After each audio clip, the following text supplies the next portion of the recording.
What are the common elements of the contract? Obviously, we start with the parties, contracting parties. There could be two or more.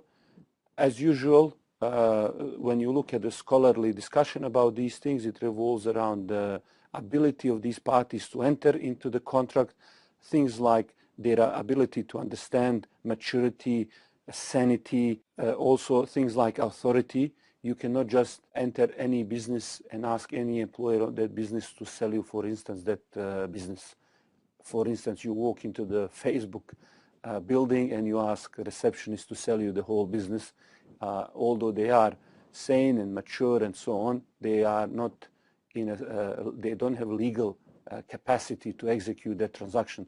So it is very important to understand when it comes to contracting parties, they must be from those people who can enter into these contracts. Second part of the contract is offer and acceptance.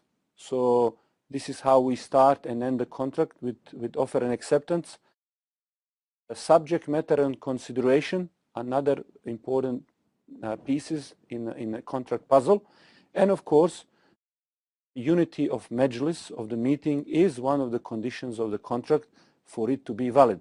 When we look at the offer and acceptance, we mentioned a little bit about contracting parties. When it comes to offer and acceptance, this is something that is conveyed in a number of the ways. When we go, for instance, if you've ever been at the markets, these people convey offer and acceptance in maybe gestures, words, indication, nod. So it's not always necessarily that they have full-on agreement and so on. Often you go to the market and people will establish certain practices where they will indicate that certain things are on offer or on acceptance. Even us, for instance, when we are passing, let's say, vending machine, we want to buy something from the machine. Machine being there constitutes an offer, and you put in the coin in the machine or swiping your card constitutes the acceptance. Contract is something that takes place in a meeting, and if we want contract to be fully compliant and binding, then that arrangement must be done in that particular meeting.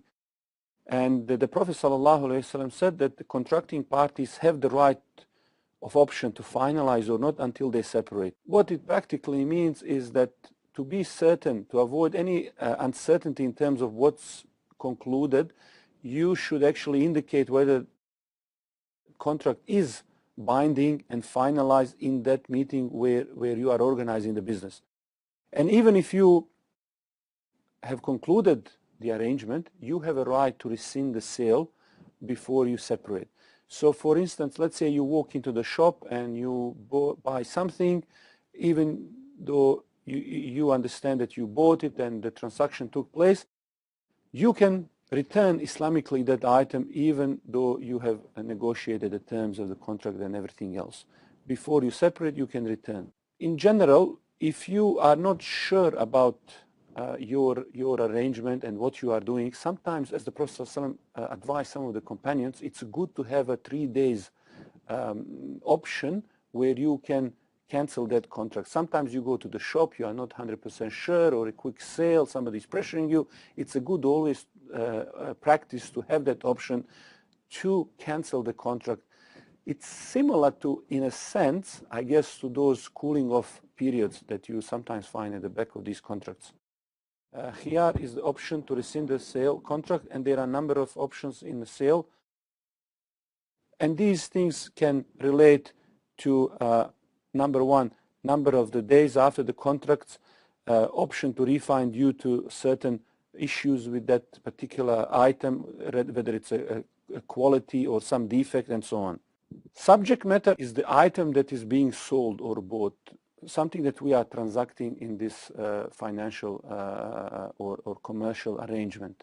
So before we can sell something in this contract, we must understand that Sharia puts certain conditions for this, that these things should exist, should have value, whether it's from Sharia point of view or economically, they should be valuable. There should be some usefulness to this. They should be usable, capable of ownership.